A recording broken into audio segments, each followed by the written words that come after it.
Hi friends. അപ്പോൾ soya chunks നമ്മൾ വെള്ളത്തിൽ ഇട്ടിട്ട് കുറച്ച് ഉപ്പ് കുറച്ച് നല്ല ഇച്ചിരി മുൻതൂക്കം ഉപ്പിടണം കേട്ടോ. അതും ചേർത്തിട്ട് നമുക്ക് ഇതിനൊരു 3 മിനിറ്റ് തൊട്ട് 5 മിനിറ്റ് വരെ നമുക്കിതിനെ തിളപ്പിച്ചെടുക്കാം. തിളപ്പിച്ചതിനെ നമുക്ക് ഊറ്റി എടുക്കാം.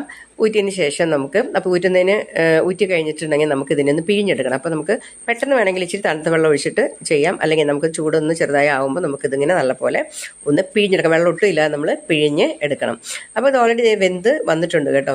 അപ്പോൾ നമ്മൾ ഇതിനെ എന്ത് ചെയ്യുന്നത്, വലിയ ബോൾസ് ആയതുകൊണ്ട് നമുക്കിതിനെ ഒന്ന് ക്രഷ് ചെയ്തെടുക്കാം. ചെറുതാണെങ്കിൽ നമ്മൾ ക്രഷ് ചെയ്യേണ്ട കാര്യമില്ല, വലുതാണെങ്കിൽ ക്രഷ് ചെയ്തെടുക്കുക. ക്രഷ് ചെയ്തെടുക്കുമ്പോൾ കുറേശ്ശെ ഇട്ടിട്ട് ക്രഷ് ചെയ്യുക. ഒത്തിരി ഇട്ട് കഴിഞ്ഞിട്ടുണ്ടെങ്കിൽ മേൾവശം കറക്റ്റ് ക്രഷ് ആവും, അടിവശം അരഞ്ഞു പോകും.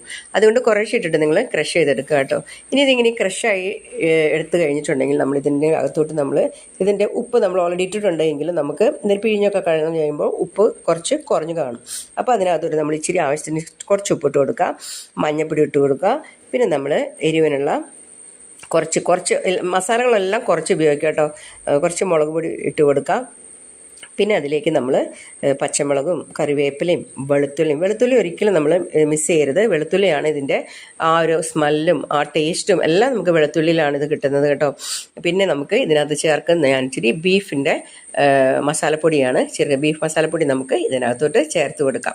എല്ലാം കൂടെ നല്ല പോലെ ഒന്ന് നമുക്കിതിനെ മിക്സ് ചെയ്തിട്ട് കൈകൊണ്ട് നല്ല പോലെ നമുക്കിതിനെ മിക്സ് ചെയ്തെടുക്കാം. മിക്സ് ചെയ്തതിന് ശേഷം നമുക്ക് നല്ല അടിക്കട്ടിയുള്ള ഒരു പാത്രം, അതായത് നമ്മൾ ഇച്ചിരി കട്ടിയുള്ള പാത്രം നമ്മൾ വെക്കാം അടുപ്പത്ത്. എന്നിട്ട് ഉരുളിയോ ഒക്കെ ആണെങ്കിലും നല്ലതാണ് കേട്ടോ.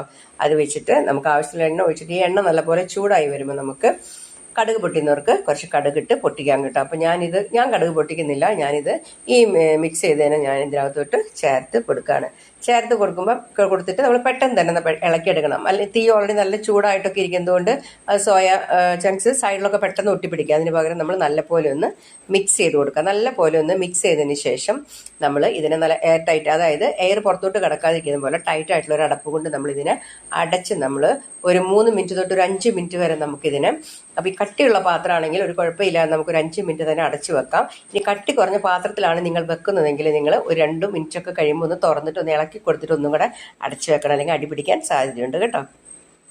അങ്ങനെ ഞാനിത് ഒരു 5 മിനിറ്റ് ആയിട്ടുണ്ട്, ഞാനിത് എടുക്കുകയാണ്.